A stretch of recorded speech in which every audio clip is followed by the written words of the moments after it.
Un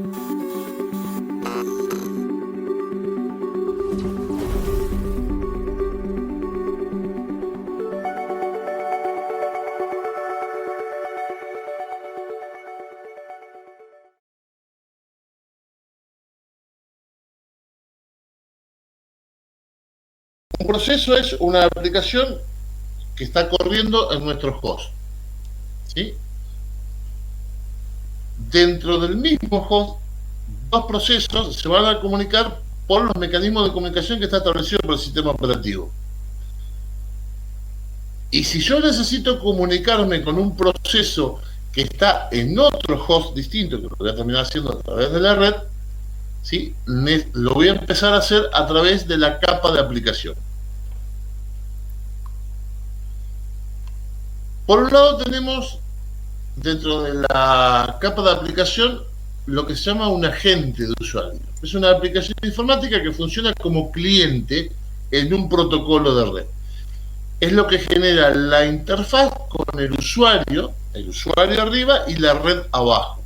Es una implementación de la interfaz de usuario y el protocolo de la capa de aplicación. Por ejemplo, un cliente web es el navegador. Firefox, un Chrome, es un agente de usuario, es un cliente, ¿sí? Un cliente de email, Thunderbird o Outlook, es un lector de correo, es un agente de usuario. Mensajería instantánea, cliente de stream como Media Player o Skype. Aplicaciones de red son programas que se ejecutan en diferentes sistemas terminales. Intercambian mensajes para implementar la aplicación y se comunican a través de una red. No hay un software escrito para el núcleo de la red. Los dispositivos de red no funcionan en la capa de aplicación. Este diseño permite el rápido desarrollo de aplicaciones. A ver, una aplicación que corre en la red se va a comunicar entre distintas aplicaciones o una aplicación con un cliente intercambiando mensajes que se dan en la capa de aplicación. ¿Cómo intercambia tu mensaje? Lo hace a través de la red. Para eso se apoya y confía en las capas inferiores. Por ejemplo, el software del servidor web se comunica con el software del browser del cliente. El servidor web es una aplicación que está brindando un servicio y del otro lado tenemos un agente o un cliente que es el navegador que está consumiendo la información de ese servidor. Esa comunicación se realiza a través de mensajes a nivel de capa de aplicación. Revisión. Esto lo vimos hace un instante. Un punto de origen que va recorriendo todo el modelo OSI. Entonces dijimos que una aplicación que está en un agente o en un cliente se va a comunicar con una aplicación que está en un servidor a través de mensajes. ¿Qué modelos de comunicación tenemos? Tenemos tres modelos básicamente. Cliente-servidor, entre pares, peer-to-peer, y un esquema o un modelo de comunicación híbrida que combina el cliente-servidor con el peer-to-peer. Una arquitectura cliente-servidor. Por un lado está el servidor. El servidor es un host que está constantemente prestando un servicio. Tiene un nombre bien conocido porque hay que ubicar a ese servidor dentro de una red. Si ese nombre bien conocido va asociado también a una dirección permanente. ¿Qué es esto? Que es una dirección fija, que no va a cambiar. Y tiene que ser escalable. Tiene que ser escalable, que tiene que ir creciendo en la medida que van creciendo los requerimientos de comunicación y el uso. Yo abro la computadora, la prendo, arranco el navegador y quiero entrar en una página web. Ahí estoy estableciendo yo como cliente la comunicación hacia el servidor. Lo que yo espero como cliente es que ese servidor esté siempre activo, que esté siempre funcionando.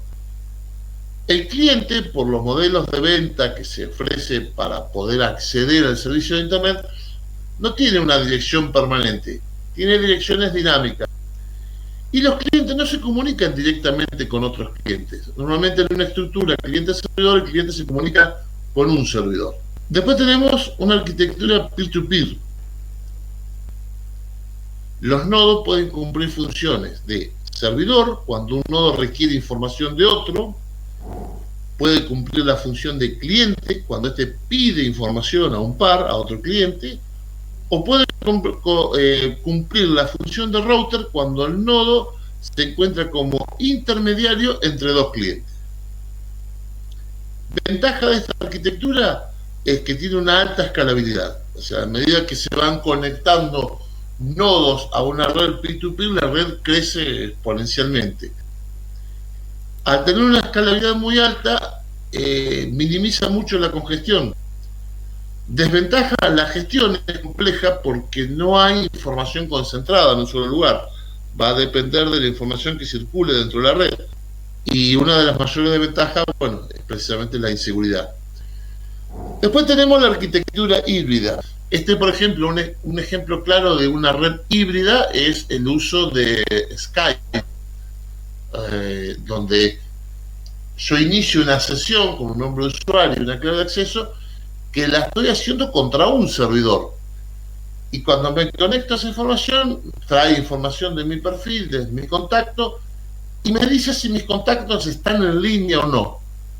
Si están en línea, cuando yo selecciono un contacto, yo ya tengo la información de ese contacto y ahí establezco una comunicación directa entre cliente y cliente y establezco una videoconferencia.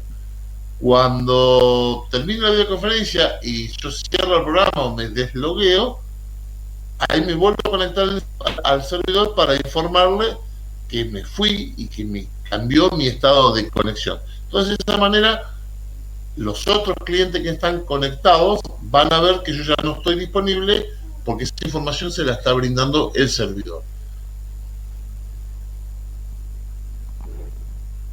Importante, en las aplicaciones de red no usan protocolos de la capa de aplicación. Un protocolo de la capa de aplicación es una parte importante de una aplicación de red. Protocolos de la capa de aplicación. La capa de aplicaciones nos ha dicho que hay protocolos que son propios de esta capa: HTTP, FTP, POP3, SSH. Definen los tipos de mensajes que se intercambian, la sintaxis, ¿sí?, qué campos va a obtener el mensaje y cómo se delimitan, la semántica de los campos, el significado de la información colocada dentro de cada campo y las reglas de cuándo y cómo el proceso envía o recibe los mensajes, para después pasarlo a la capa de transporte.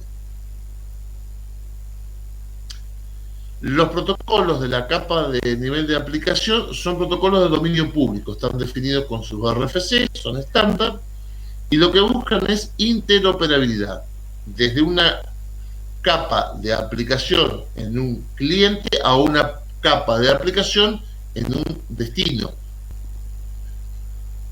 Algunos de los protocolos conocidos de esta capa, de la capa de aplicación, tenemos el protocolo de transferencia de hipertexto, HTTP, transferencia de archivos, TFTP, FTP, NFS, correo electrónico, SMTP, conexión remota, Telnet o RLogin o SSH, servicios de nombre de dominio, DNS. Estos son protocolos estandarizados que tienen sus RFC que funcionan en la capa de aplicación. ¿Cómo es el proceso de comunicación de la capa de aplicación? Por un lado está el proceso cliente, proceso que inicia la comunicación. Y por el otro lado está el proceso del servidor, proceso que espera ser conectado, espera ser contactado. En el caso de arquitecturas peer-to-peer, tiene procesos de cliente y de proceso de servidor de forma simultánea. Un proceso utiliza un socket para pedir servicios de red al sistema operativo. El socket con la dirección de origen y con toda la información de la dirección de destino, que es la información de la aplicación que está del lado del servidor a la cual yo quiero comunicar.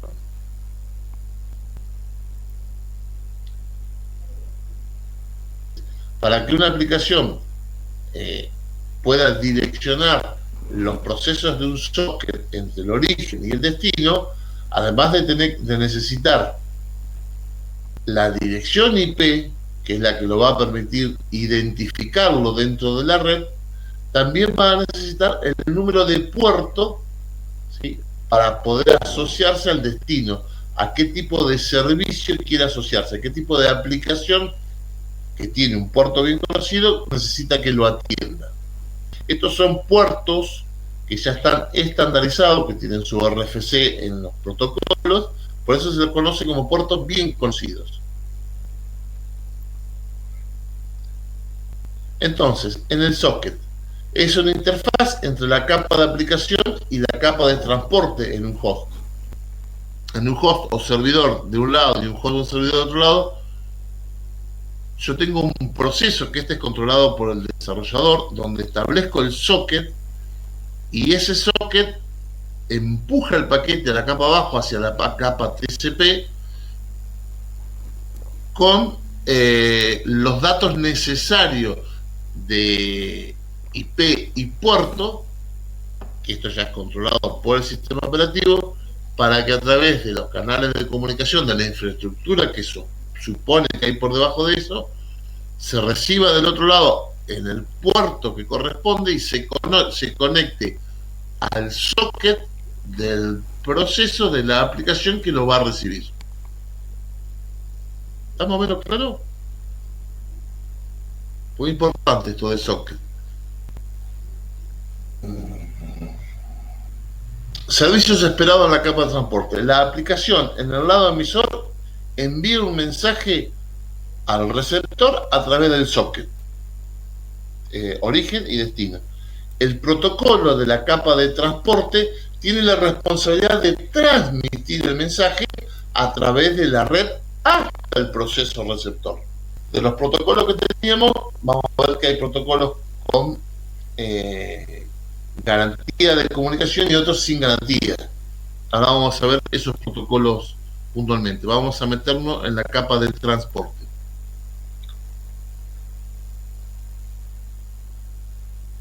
La capa de aplicación ya la hemos visto, que tiene sus protocolos y que pasa la información a la capa de transporte. La capa de transporte encargada de la comunicación lógica entre procesos. Esta es la que establece la conexión de extremo a extremo y la que da la fiabilidad de los datos en función del protocolo que utilice. Si utiliza TCP/IP, va a tener control de rol o retransmisión de datos, y si utiliza UDP, no va a tener control, no va a tener una conexión de extremo a extremo fiable. Estos protocolos, ¿sí?, se sustentan sobre la capa de red, que es la encargada después de establecer la comunicación entre los hosts.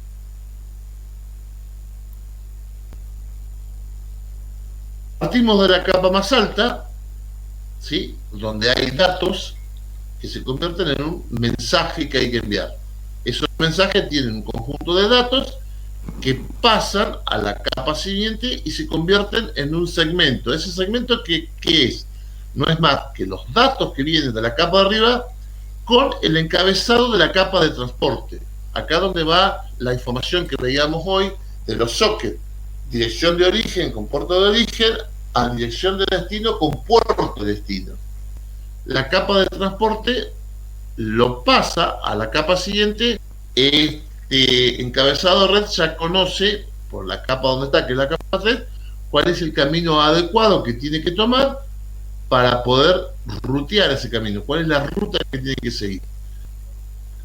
Ese encabezado lo pasa a la próxima capa, que es la capa de link, ¿sí?, o capa de trama, dependiendo el medio de comunicación que se utilice, el medio físico.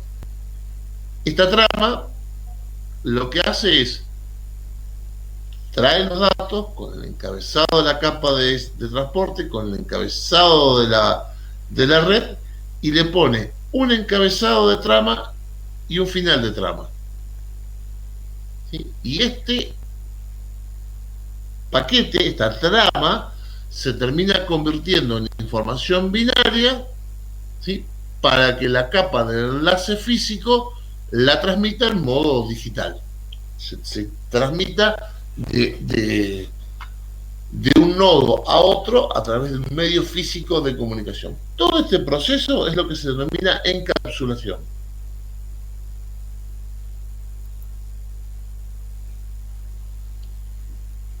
Protocolo de servicio y de transporte. Provee una comunicación lógica entre los procesos de aplicación corriendo en diferentes hosts.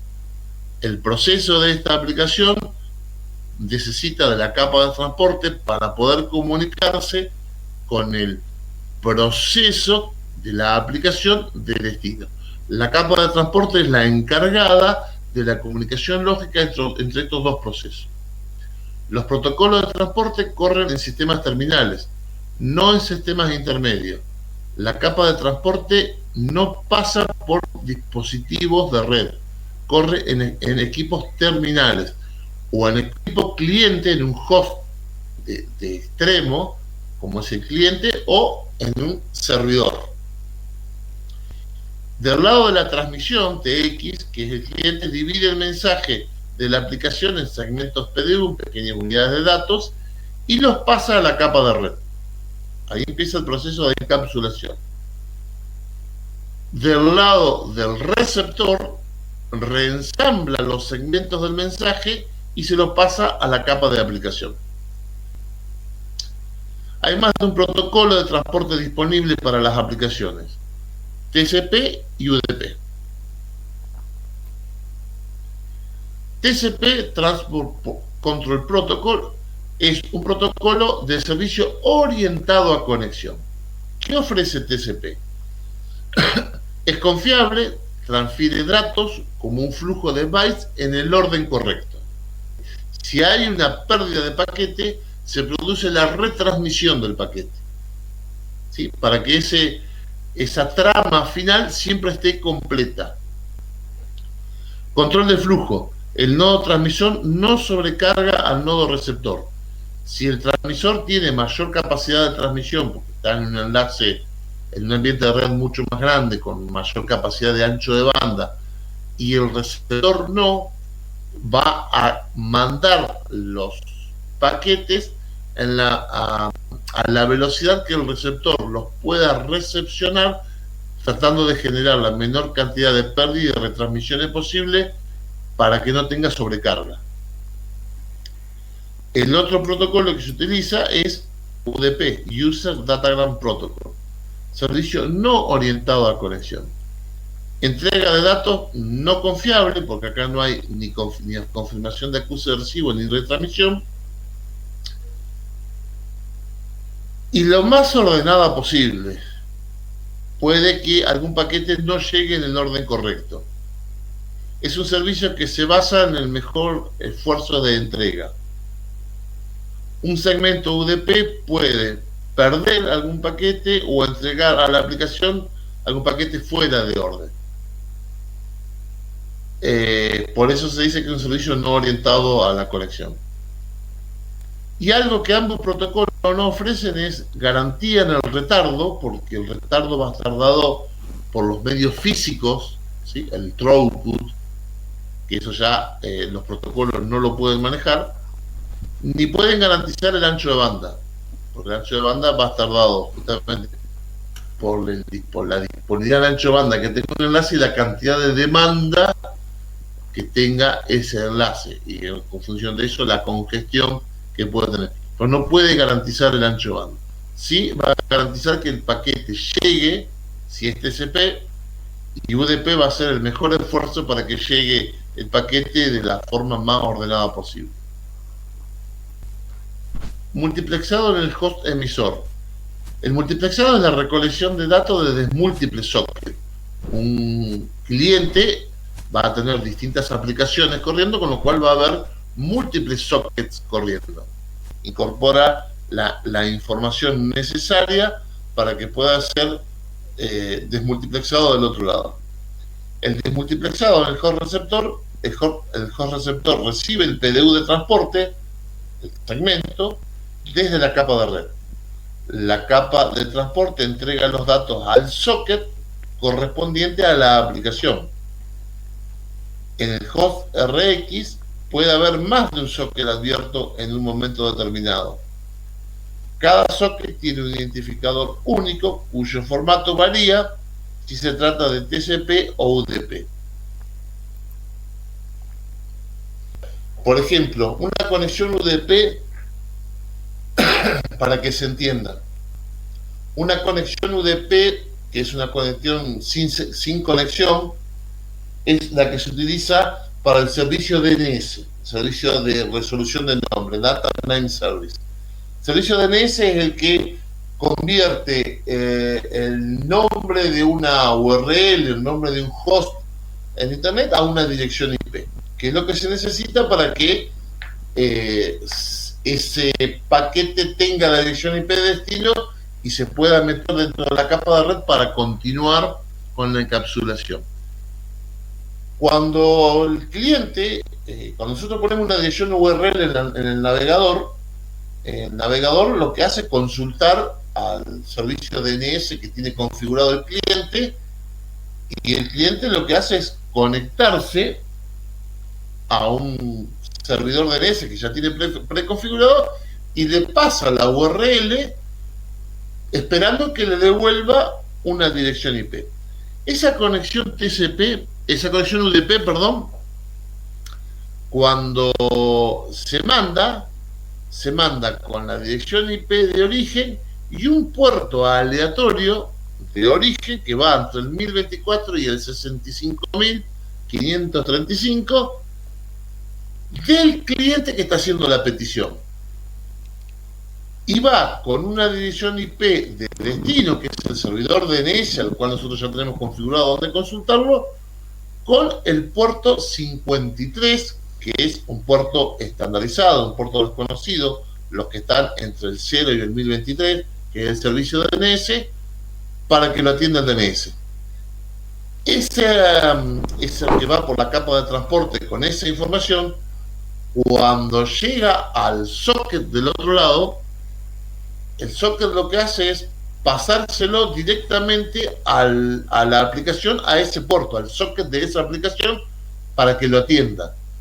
La aplicación genera el mensaje con la información de vuelta y toma la dirección de origen con el puerto aleatorio que había generado oportunamente y la convierte en la dirección de destino para que vuelva ese paquete UDP a la dirección IP de destino, a ese puerto específico que es el socket que quedó abierto, para que el que pidió la petición de DNS del lado del cliente reciba la información en el puerto donde lo está esperando, que es el socket desmultiplexado orientado a conexión, TCP.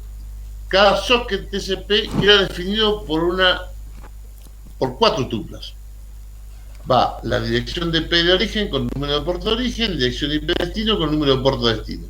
El host de transmisión utiliza los 4 valores para dirigir los segmentos al socket apropiado. Y un host servidor puede soportar muchos sockets TCP simultáneos. Los servidores web tienen sockets diferentes por cada cliente conectado. Por ejemplo, ¿cómo se hace el multiplexado? Un cliente puede tener múltiples aplicaciones, ¿sí? La última capa de aplicaciones, funcionando, inclusive en simultáneo, donde cada una de estas va a requerir transporte y la capa de transporte va a decir cuál es el protocolo adecuado en función del tipo de aplicación, va a armar las tuplas para la conexión con el socket en su destino, lo va a pasar a la capa de red para que el protocolo IP se encargue de definir la ruta, continúa por las otras 2 capas del link y medio físico.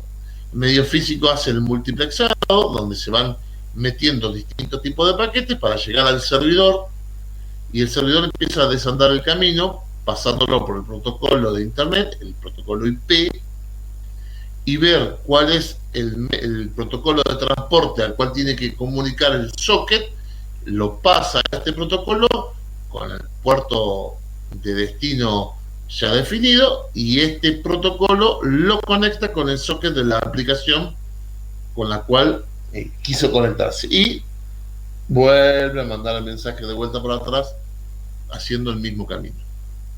La aplicación le dice qué protocolo está usando y a dónde quiere ir a conectarse. La capa de transporte se encarga de resolver la conexión entre los dos sockets. Adjunta la información que necesita y se la pasa a la capa de red para que vea por dónde lo va a despachar. Uno cuando usa la computadora, por ejemplo, para navegar, a veces la gente dice, me anda mal internet, o no entiende bien lo que es la subida, la bajada, el ancho de banda. Entonces acá lo que estaban explicando es que todas las cosas que están en internet son nodos, y cómo se va de un nodo a otro, por eso le decía lo del avión. Aplicación es la empresa de aerolínea donde vas a comprar pasaje y decís qué es lo que querés hacer. Aerolínea te va a decir, bueno, el transporte, yo aerolínea, el único transporte que vendo es aéreo, así que conmigo viajás en avión. Ahí te definió la capa de transporte y te subió arriba un avión, que es subirse arriba de la red para llegar al destino. Y en el destino, como decía por ahí un poco más abajo, muchas veces para salir, para poder llegar desde el punto donde vos te subiste al avión a tu destino final, capaz que tenga que hacer transbordo en otros aeropuertos. Y eso es la capa de red. Cada aeropuerto en el que vos haces transbordo es un router, donde vos llegás con un avión y decís, ahora me tengo que subir a este otro para ir a este otro aeropuerto, para bajarme ahí, caminar 20 metros, pasar por otra ventanilla, subirme a otro avión para recién llegar al destino. Eso es el enrutamiento. Eso es lo que hace la capa de transporte, es elegir. En este caso la ruta vos ya la tenés elegida, pero bueno, a ver, tenés que hacer todos esos transbordos para poder llegar a tu destino. Está muy buena la analogía, ¿eh?